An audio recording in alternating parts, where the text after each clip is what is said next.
Another welcome for all you views out there. I got a couple subscribers. Thank you for subscribing. This is From Broken to Worlds, where I try to chronicle my journey from an injured Highland Games athlete to qualifying for the 2027 World's Masters Championships. I'm interested to find out where it is in that year. Next year it's in Holland. Usually they go American International. So we'll see what they do the year after.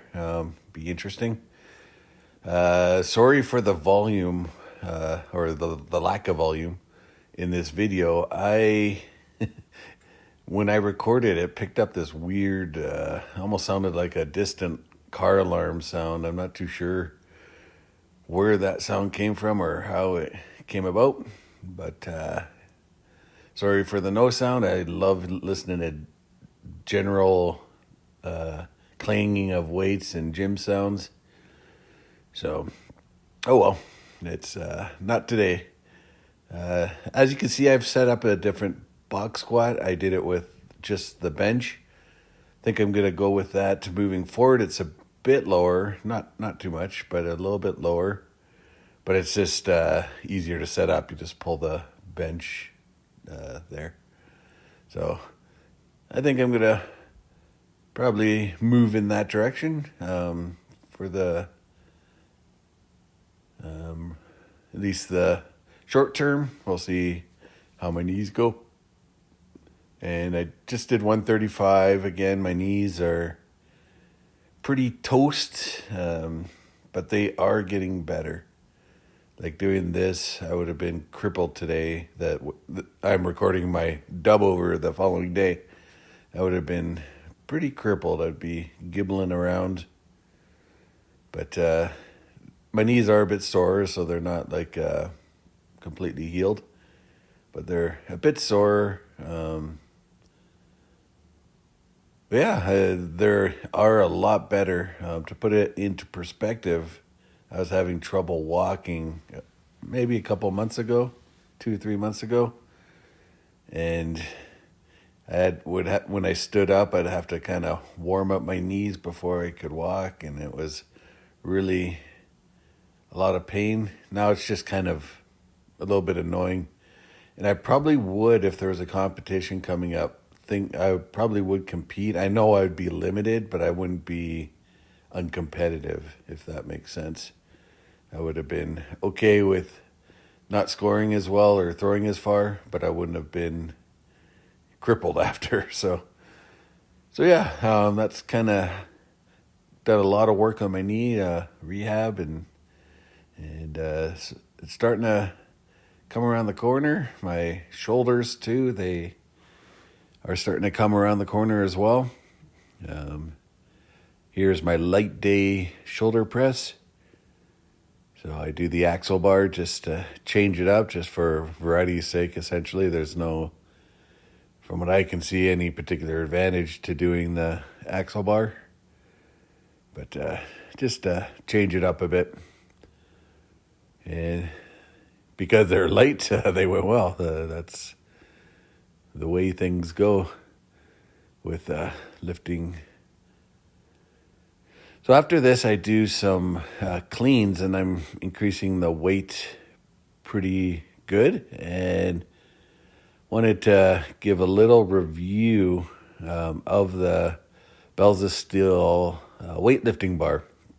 So I got the one with the gold, I think it's titanium finish on the sleeves, and the black Cerakote knurling section. And I have to say, when I first got it, I was a little bit underwhelmed by it. So the Cerakote, it's applied reasonably good. It's not great. I've seen better, but I've seen worse as well. So it's reasonable. Little gym tip. I can see I placed the crash pads, which I do my cleans off of, in between my shoulder press sets, just to save some time.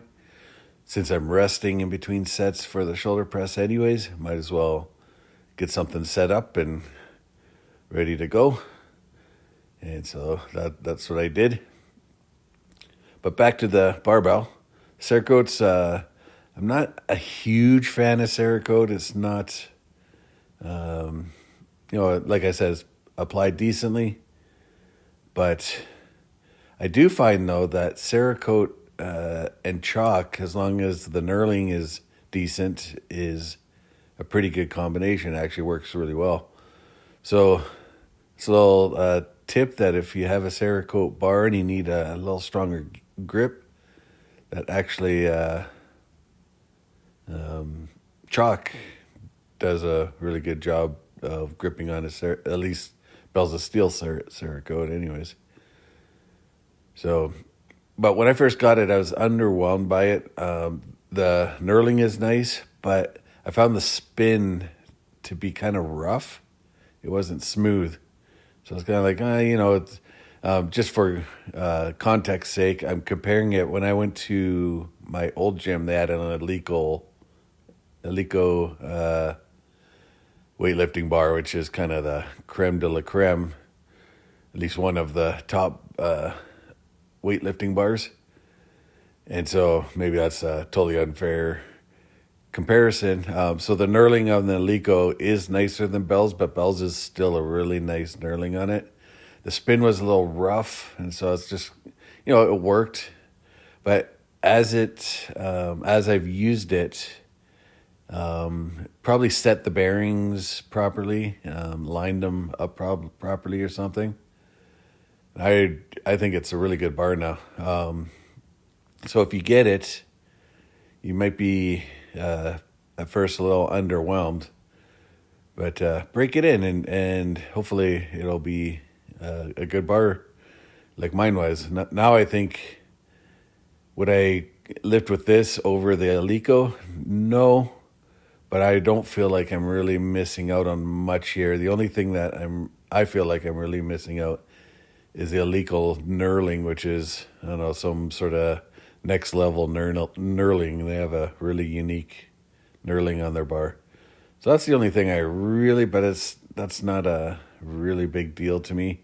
This has a nice whip to it, has a nice spin to it.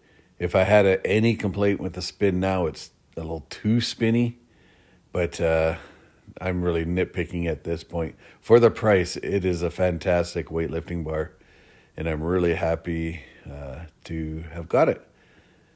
And yeah, so that's my review of the Bells of Steel weightlifting bar. It's a great purchase. It's a valued bar in my gym now. And I am happy to have purchased it. Now I just have to get good at cleans. But these cleans went pretty good. I am raising the weight, and my knees felt good doing them as well. So today they're a little sore, but yesterday they were feeling great. I was amazed by them, but that's how it works. All right, guys. Well, as I pack up my gear here in the video, I hope you have a great day and you get all the strength gains that you need for whatever purpose that you need them for. And all the best to you guys in your day. All right. It was great hanging out with you today. Blessings and peace.